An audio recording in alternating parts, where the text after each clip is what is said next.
Fourth example. According to the meaning of "there is nothing but extols his limitless glory and praise," which is one of the principles of prophethood, if the purpose and wisdom of everything, in particular, every living being, has one aspect which looks to the being itself, then the purposes which concern its maker and the instances of wisdom which look to its creator must be myriad. Each thing, a single fruit for example, has as much wisdom and as many purposes as all the fruits of a tree. This principle, which is pure truth, results from the joining of one of the forms of philosophy with the line of prophethood. Whereas the nonsensical principles of a deceiving philosophy that has not joined this line says, "The purpose of every living being looks to itself or is connected with benefits for mankind, thus considering in it an extremely senseless futility and attaching a purpose, a tiny fruit, to a tree as huge as a mountain." Because this truth has been explained to some extent in the 10th truth of the 10th word, and some parts have been mentioned in the treatise called Lemiat, Gleams, we have cut it short here. However, you can extend these 4 examples to thousands. It is because of these rotten foundations and disastrous results of philosophy that geniuses from among the Muslim philosophers like Ibn Sina and Farabi were charmed by its apparent glitter and were deceived into taking this way, and thus attained only the rank of an ordinary believer. Hujat al-Islam al-Ghazali did not accord them that rank even. Also, the foremost of the Mu'tazilites, who were among the most learned scholars of Islamic theology, being fascinated by the apparent glamour of the way of philosophy and being closely involved with it, assumed intellect to be self-sufficient. Because of this, they could attain only the rank of deviating novice believers. Moreover, because those famous literary figures of Islam, like Abu al-Ala al-Ma'ari, who was renowned for his pessimism, and Umar Khayyam, who was characterized by his pitiful weeping, took pleasure at the line of philosophies caressing their evil commanding souls, they received contemptuous and condemnatory rebuffs, and restraining and chastening slaps from the people of truth and perfection, who said, "You are being insolent, you are approaching heresy, and you are disseminating heresy."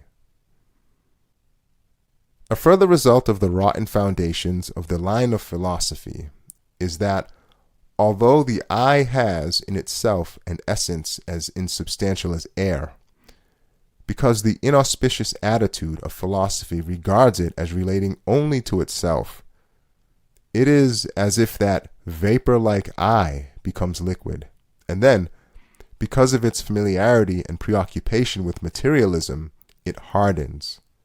Next, through neglect and denial, that eye-ness freezes. Then, through rebelliousness, it becomes opaque, losing its transparency. Then, it gradually becomes denser and envelops its owner. It becomes distended with the thoughts of mankind.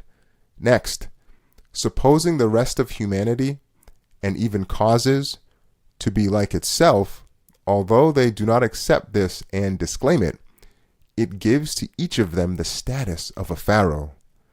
Then at this point, it takes up its position contesting the commands of the glorious Creator. It says, "Who could give life to bones that have crumbled to dust?"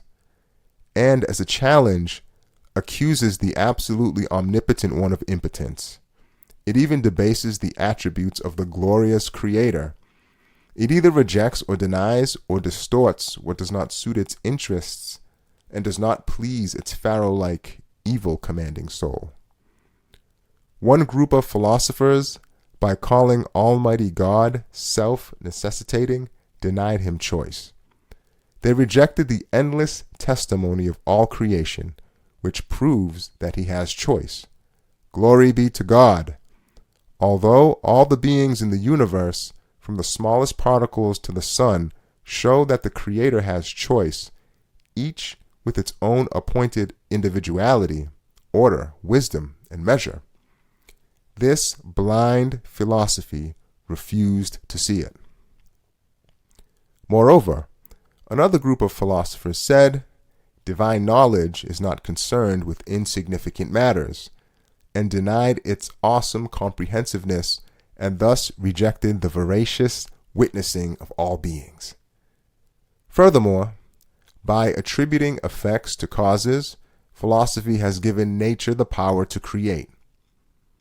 As has been definitely proved in the 22nd word, since philosophy does not see the evidence stamp on everything as signifying the creator of all things, and assumes nature to be the originator, which is impotent, inanimate, unconscious, and blind, and whose apparent power is in the hands of chance and force, which are also blind, it attributes to nature certain beings, each of which expresses thousands of instances of exalted wisdom, and is like a missive from the eternally besought one.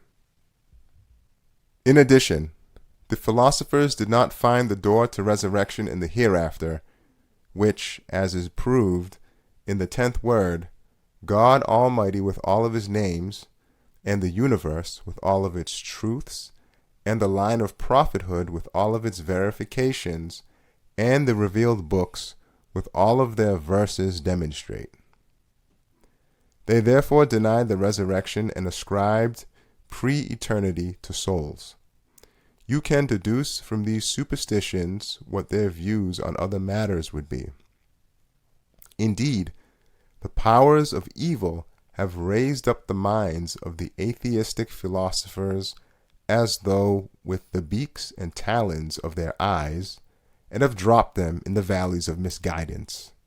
Thus, in the microcosm, the eye is the idol, like those in the macrocosm, such as nature.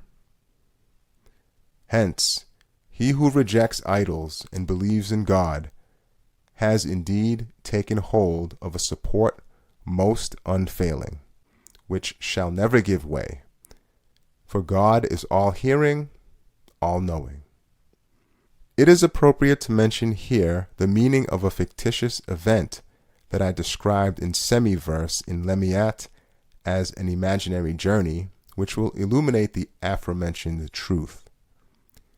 8 years before writing this treatise in Istanbul, during the month of Ramadan, when the old Sa'id, who was concerned with the study of philosophy, was about to be transformed into the new Sa'id, while pondering over the 3 ways that are indicated at the end of Surah Al-Fatiha, the way of those upon whom you have bestowed your grace, not those who have received your wrath, nor those who go astray.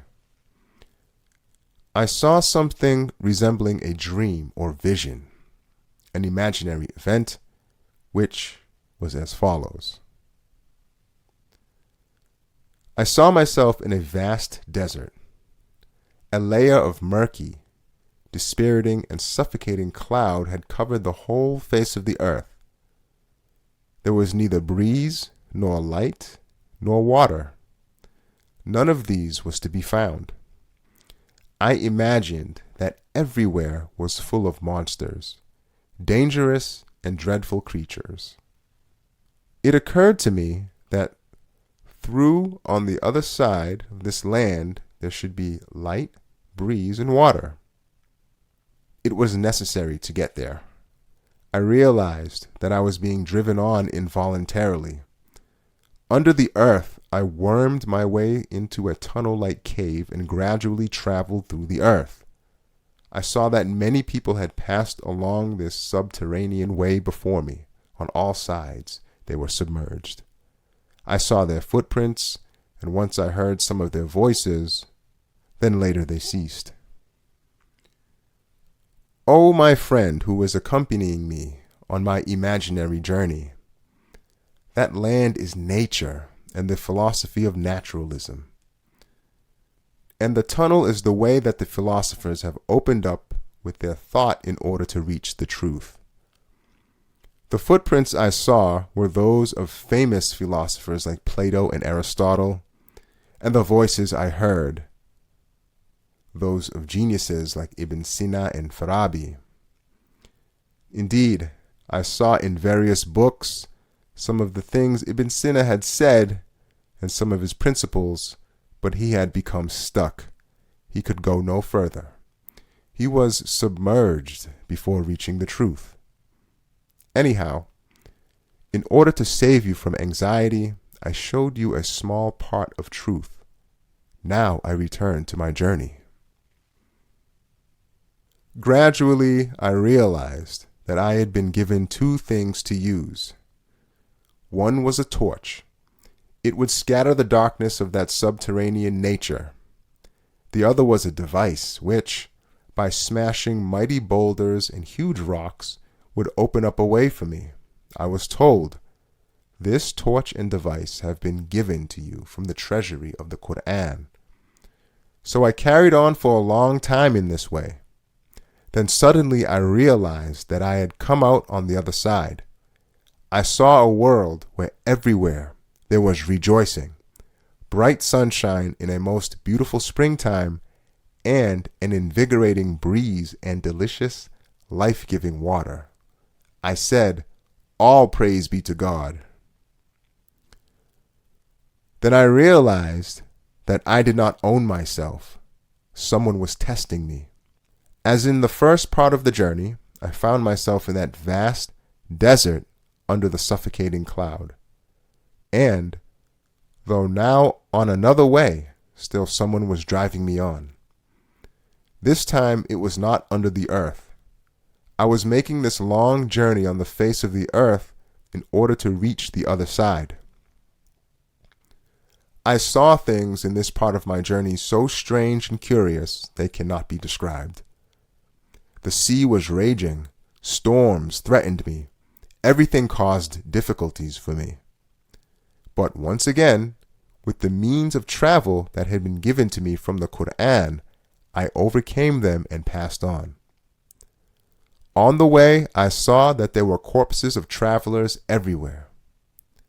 Those who had completed the journey were 1 in 1,000. At any rate, having been saved from the cloud, I had reached the other side of the earth and had come out in full view of the dazzling sun. Breathing in the invigorating breeze, I declared, "All praise be to God." I started looking round that heaven-like world. Then I saw that there was someone who would not let me stay there. In an instant, he took me to that vast desert as though to show me another way. There I saw different sorts of things, some like airplanes, some like cars, some like hoists, which had descended exactly like lifts. Whoever, according to his power and capacity, jumped onto them was taken up. I too jumped onto one of them, and in a trice it took me up above the cloud. I came out among the most beautiful green and spectacular mountain tops. The layer of cloud came no more than halfway up the mountains. Everywhere was the gentlest of breezes, the most delicious water, and the softest of lights. I saw that on all sides were these lift-like allegorical vehicles. Even though I had seen them in the first 2 parts of my journey and on the other face of the earth, I had not understood what they were. Now I realized that they were manifestations of verses of the all-wise Quran. Thus, the first way, which is indicated by "nor those who go astray," is that of those who are submerged in nature and those who are followers of the philosophy of naturalism. You have seen in this first way how many difficulties there are in passing to the truth and the light. The second way, which is indicated by "nor those who have received your wrath," is that of those who worship causes and those who give the power to create and the effect to intermediaries, like the peripatetic philosophers. These try to open the way to the ultimate truth and knowledge of the necessarily existent one by means of the intellect and reason alone. As for the third way, which is indicated by those upon whom you have bestowed your grace, it is the luminous highway of the people of the Quran, who are the people of the straight path. This luminous highway is a brilliant way revealed and bestowed by the most merciful one. It is the shortest, the easiest, the safest way, and it is open to everyone. Second aim. The second aim points out a single gem from the treasure of the following verse and concerns the transformation of minute particles. In the name of God, the merciful, the compassionate. And yet the unbelievers assert, never will the hour come upon us. Say, nay, but most surely by my sustainer it will come upon you, by him who knows the unseen, from whom is not hidden the least little atom in the heavens or on the earth, nor is there anything less than that or greater, but it is in the clear book. This second aim points out a mere atom's weight from the great treasure of this verse, that is, some jewels from the caskets that are particles, and discusses to some small degree their motion and duty. It consists of an introduction and 3 points. Introduction. The transformation of particles are the vibrations and wanderings that occur while the signs of creation are being written in the book of the universe by the pen of power of the pre-eternal inscriber. They are not games of chance and jumbled, meaningless motion like the materialists and naturalists fancy.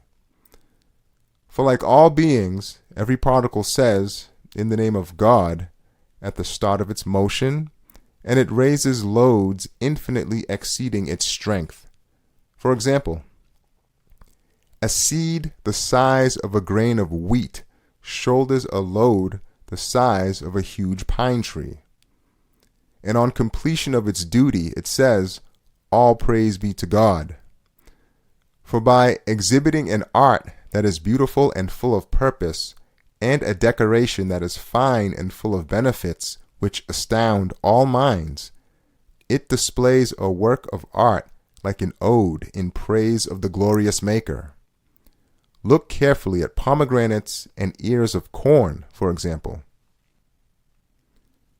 Indeed, the transformations of particles are the motion and meaningful vibrations that proceed according to the dictation and principles of the clear record, which is a title of divine knowledge and command, and is the arrangement of the past origin and future progeny of everything in the world of the unseen. They proceed by means of transcription from the clear book, which is a title for divine power and will, and is formed of present time and the manifest world, and consists of the free disposal of that power and will in the creation of things. Thus, this motion and meaningful vibration proceed from the writing and drawing of the words of power in the table of effacement and reaffirmation, which is a metaphorical page and the reality of the stream of time. First point. The first point discusses 2 matters. First matter. In every facet of the motion of all particles, the light of divine unity shines like the sun.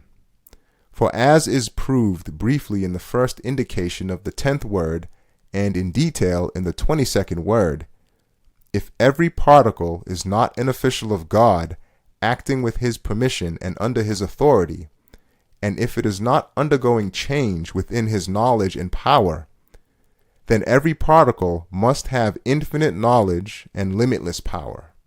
It must have eyes that see everything, a face that looks to all things, and authority over all things.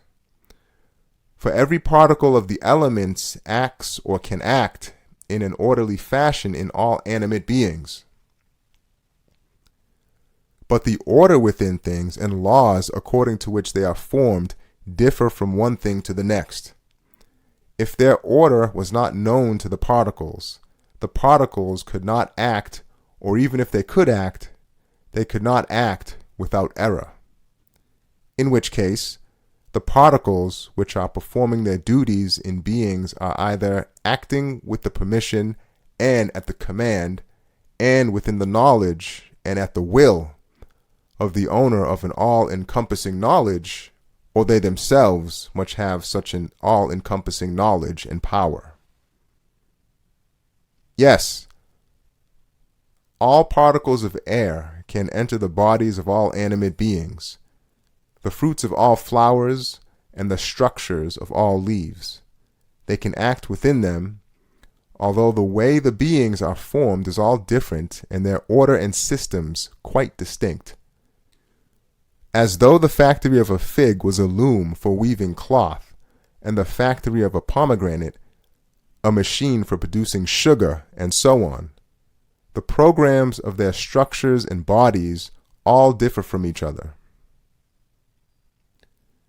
A particle of air, then, enters or can enter all of them.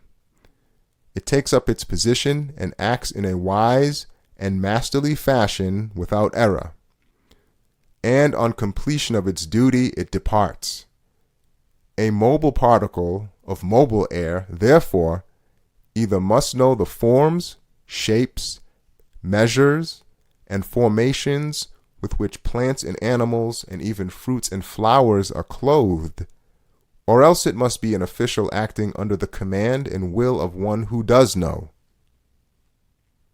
Similarly, with the stationary particle of stationary earth, since it has the ability to be the means and place of cultivation for all the seeds of all flowering plants and fruit-bearing trees, either there must be in the particle itself or in the handful of soil, that is, its little house, immaterial machinery and factories in good working order to the number of the varieties of the trees and plants, and flowers and fruits. In fact, it is in every single particle that there must be a factory peculiar to it and all the equipment and machinery necessary for the running of the factory, or else it must have a miraculous knowledge that knows all things about all things, and a miracle working power that creates everything from nothing, or those duties are performed at the command and with the permission of one who is knowing of all things, and through the power and might of one who is absolutely powerful over all things. If an untrained and inexperienced, common, ordinary, and blind man was to go to Europe and in all the factories there to work at all the trades and crafts in perfect and masterly fashion, and if he was to display a wise and artistic skill to such a degree that it left everyone speechless with amazement, anyone with a grain of consciousness would know that the man was not acting on his own initiative, but that a master of all trades was teaching him and causing him to work. And if there was a blind and impotent man who lived in a simple little house and was unable even to rise from his place, and if small fragments of stone and bits and pieces of material like bone and cotton were to enter his little house, and then sacks of sugar, bales of cloth, crates of jewelry, finely made clothes encrusted with jewels, and delicious foods were to emerge, would anyone with a grain of intelligence not say, that man is a wretched doorkeeper, or merely a latch on the door of the factory of a wondrous miracle-working being, which is the source of his miracles? In exactly the same way, the motion and duties of particles of air in plants and trees, and blossom and fruit, all of which are missives of the eternally besought one, antique dominical works of art, miracles of power, and wonders of wisdom indicate that the particles are acting under the command and at the will of an all-wise and glorious Maker, an all-generous and beauteous Creator. Particles of earth also, since they are the source and means for the shoots and plants produced by seeds, each of which is a different factory and workbench, a different printing press, treasury, and antique, a different manifesto proclaiming the glorious Maker's names and ode hymning his perfections, it is as definite as 2 + 2 = 4, that the particles of earth are acting at the command, with the permission, and through the will and power of an all-glorious Maker, who is Lord of the command of be and it is, and to whose command everything is subjugated. In this we believe. Second matter. The second matter indicates briefly the duties and instances of wisdom in the motion of particles. The materialists, whose use of their reasons is limited to what is immediately apparent to them, have in their nonsensical philosophies, which are based on foundations of futility, taken the transformations of particles, which they regard as the results of coincidence, as the fundamental basis of all their principles, and shown that the divine works and creatures result from those transformations. Anyone with a grain of intelligence would know how contrary to reason is their attributing creatures adorned with infinite instances of wisdom to something based on purposeless, meaningless coincidence, which is quite without order. Whereas, from the point of view of the wisdom of the all-wise Quran, the transformations of particles have many purposes and duties, and demonstrate many instances of wisdom. The Quran points to these duties and instances of wisdom with many of its verses, such as, "And there is nothing but extols his limitless glory and praise." We shall mention several of these by way of examples. The first, renewing and refreshing the manifestations of his active creation, the necessarily existent one takes all spirits as models, and in order to every year clothe them in fresh bodies through miracles of his power and through his wisdom, to transcribe thousands and thousands of different books from every book, and to demonstrate single truths in constantly differing forms, and also to prepare the ground and make way for the beings, worlds, and universes, which follow on one after the other, group by group. The glorious Creator causes particles to move and employs them through his power. The second, the glorious Lord of all dominion created this world, and especially the field of the face of the earth, in the form of a cultivated property. That is to say, he prepared it in such a way that it would flourish and produce ever fresh crops, and he might sow and reap the numberless miracles of his power. Thus, by causing the motion of particles with wisdom and employing them in an orderly fashion in his field of the earth, he displays every age, every season, every month, indeed every day and every hour, endless beings through miracles of his power, each of which is a cosmos, and causes his field to produce constantly differing crops. He demonstrates through the motion of particles gifts from the infinite treasury of his mercy and samples of his endless power.